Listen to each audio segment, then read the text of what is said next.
నరేంద్ర గారు సాంసరావు గారు మాట్లాడటం జరిగింది అధ్యక్ష. వాళ్ళు మాట్లాడితే కాదు, గౌరవ సభ్యులు మనోభావాలని వాళ్ళు చెప్తాం జరిగింది. ప్రధానంగా నరేంద్ర గారు అడిగారు, శ్రావణ్ గారు కూడా అడిగారు, సాంసరావు గారు కూడా అడిగారు అధ్యక్ష. తప్పనిసరిగా నాడు నేడు పైన ఒక ఎంక్వైరీ ప్రభుత్వం వేస్తుంది, అంటే ఎలాంటి సందేహం లేదు. అగ్రిమెంట్స్ ఏంటి, గతంలో ఎవరికి ఇచ్చారు ఈ వర్క్లు, ఎందుకు పనులు సరిగా జరగలేదు, నాసరికైన పనులు జరిగినాయి అనేది పేపర్లో కూడా గతంలో వచ్చింది. దానిపైన తప్పనిసరిగా ఎంక్వైరీ చేస్తాం. రెండోది, సాంసరావు గారు చెప్పినట్లు ఫేజ్ 1లో కొన్ని భవనాలు కట్టారు, కానీ అది మూసేశారు, అంటే వాడట్లేదు. ఏకంగా స్కూల్స్నే మూసేసే పరిస్థితికి వచ్చారు. తెలుగుదేశం, జనసేన, భారతీయ జనతా పార్టీ విధానం ఒకటి. ప్రభుత్వ పాఠశాలల్ని మేము బలోపేతం చేస్తాం. ప్రైవేట్ పాఠశాలలకి ధీటుగా ప్రభుత్వ పాఠశాలలు తీర్చిదిద్దాలనేది మా లక్ష్యం.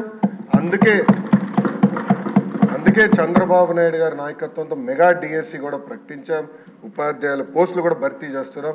నెక్స్ట్ ఇయర్ ఏదైతే స్కూల్ ఓపెన్ అయ్యే సమయానికి ఉపాధ్యాయులు కూడా పకడ్బందీగా మేము ఏర్పాటు చేస్తాం. దాంతోపాటు రాజుగారు ప్రధానంగా ప్లే గ్రౌండ్స్ ఏర్పాటు చేస్తే బాగుంటుందని కోరారు. ఉపాధి హామీ పథకంతో అనుసంధానం చేస్తాం. పవనంతో నేను చర్చిస్తాను. ఆయనతో పాటు మన స్పోర్ట్స్ మినిస్టర్తో కూడా ఆల్రెడీ డిస్కషన్ చేశాను. ఇంటర్ స్కూల్ కాంపిటీషన్ ఎట్లా పెట్టాలి, ఇంటర్ డిస్ట్రిక్ట్ కాంపిటీషన్స్ ఎట్లా ఏర్పాటు చేయాలి, కేవలం స్పోర్ట్సే కాదు ఆర్ట్స్ అండ్ క్రాఫ్ట్స్ని ఎట్లా ప్రోత్సహించాలి అని దానిపైన మేము కూడా డిస్కస్ చేస్తున్నాం. సాంసర్ గారు అన్నట్లు ఉపాధ్యాయుల్ని కూడా పెద్ద ఎత్తున హెరాస్మెంట్ జరిగింది. గత ప్రభుత్వం వాళ్ళకి అనేక యాప్లు ఇచ్చి వాళ్ళు అన్ని రకాలుగా ఇబ్బంది పెట్టిన విషయం వాస్తవం. పాదయాత్రలో కూడా ఉపాధ్యాయులను కలిశారు, వాళ్ళ సమస్యలు నాకు చెప్తాం జరిగింది. ఈ సంవత్సరం నా ఆలోచన, I'm subject to correction from members, నా ఆలోచన ఏంటంటే ఈ సంవత్సరం ముందల కేజీ టు పీజీ విద్యను మొత్తం ప్రక్షాళన చేద్దాం. నేను పక్క రాష్ట్రాల్లో కూడా ఎలాంటి కార్యక్రమాలు జరుగుతున్నాయి అనేది నేను చదువుతున్నాను. ఉత్తరప్రదేశ్లో నిపుణ్ కార్యక్రమం చేస్తున్నారు, ఢిల్లీలో కూడా అనేక కార్యక్రమాలు చేస్తున్నారు. నేను కూడా అది మొత్తం రివ్యూ చేస్తున్నాను. నేను కూడా ఫీల్డ్ విజిట్స్కి వెళ్ళాల్సిన అవసరం ఉంది. ఒక పక్కన విద్యార్థుల కోసం మనం డబ్బులు ఖర్చు పెడుతున్నాం, మిడ్ డే మీల్స్ కార్యక్రమాలు ఇస్తున్నాం, ఇన్ఫ్రాస్ట్రక్చర్ ఇంప్రూవ్ చేస్తున్నాం. కానీ లెర్నింగ్ అవుట్కమ్స్ ఏంటి? ఎందుకంటే మంగళగిరిలో కూడా నేను ఉపాధ్యాయులను కలిసినప్పుడు వాళ్ళు అదే అడిగారు.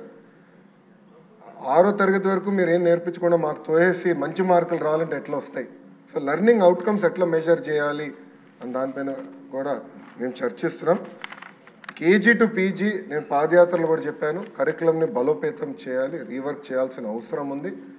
అది చేసే ముందల పక్క రాష్ట్రాల్లో ఏం జరుగుతుందో కూడా నేను చూస్తున్నాను అధ్యక్ష. దానివల్ల వాళ్ళకి వచ్చిన అవుట్కమ్స్ ఏంటి అనేది మేము చదువుతున్నాం.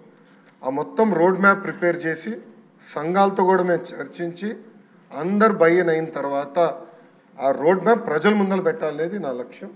దాని తర్వాత ప్రజల దగ్గర నుంచి కూడా అభిప్రాయ సేకరణ చేసిన తర్వాత ఆ కార్యక్రమాన్ని మేము అమలు చేసి నెక్స్ట్ అకాడమిక్ ఇయర్కి తీసుకొస్తాం. అంటే గత ప్రభుత్వం లాగా రివర్స్ టెండరింగ్ అనే హడావిడిగా చేసి పోలవరాన్ని ఎట్లయితే సర్వనాశనం చేశారో అలా నేను చేయదలుచుకోవాలి విద్యా వ్యవస్థని. విద్యా వ్యవస్థలో కూడా అనాలోచిత వల్ల చాలా దెబ్బతిని సిబిఎస్ఈ కరికులం అన్నారు, కొన్ని స్కూల్స్ ఏమో CBSE curriculum with CBSE examination అన్నారు, మళ్ళీ మధ్యలో ఐబీ అన్నారు, తర్వాత టోఫెల్ అన్నారు, డిక్షనరీ అన్నారు. అంటే కొంచెం గందరగోళంగా ఉంది. ఇది మొత్తం కొంచెం స్ట్రీమ్లైన్ చేయాల్సిన అవసరం ఉంది. ఎందుకంటే మన పిల్లల భవిష్యత్తు దీనిపైన ఆధారపడి ఉంది.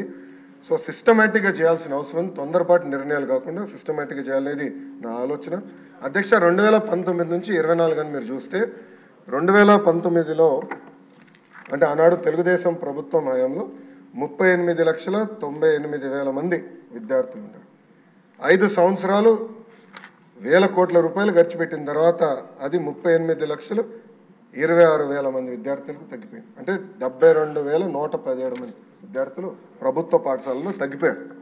ఇది కరెక్ట్ కాదు, అంటే ఎక్కడో లోపాలు జరుగుతున్నాయి, అంటే డౌట్ లేదు. అదేవిధంగా 117 జియో గురించి కూడా సభ్యులు నా దృష్టికి తీసుకొచ్చారు. అది కూడా మేము డిస్కషన్లో ఉంది. దానిపైన కూడా తొందరలోనే ఒక నిర్ణయం తీసుకుంటాం. కానీ ఎన్డీఏ ప్రభుత్వ ఆలోచన వెరీ క్లియర్.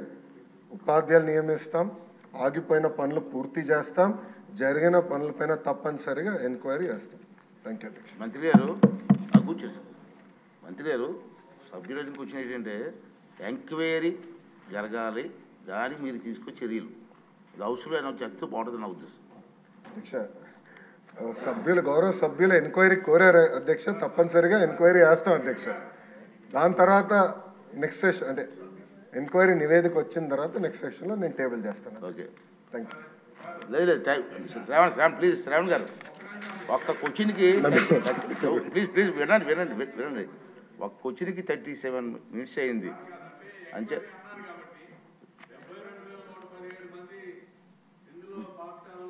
తగ్గారు విద్యార్థులు, తగ్గిన రీజన్స్ ఏంటి అది కూడా ఎంక్వైరీ చేయాలి సార్, అది చాలా ఇంపార్టెంట్, అది నేను కోరుకుంటున్నాను సార్. ఓకే నెక్స్ట్ క్వశ్చన్ అండి 11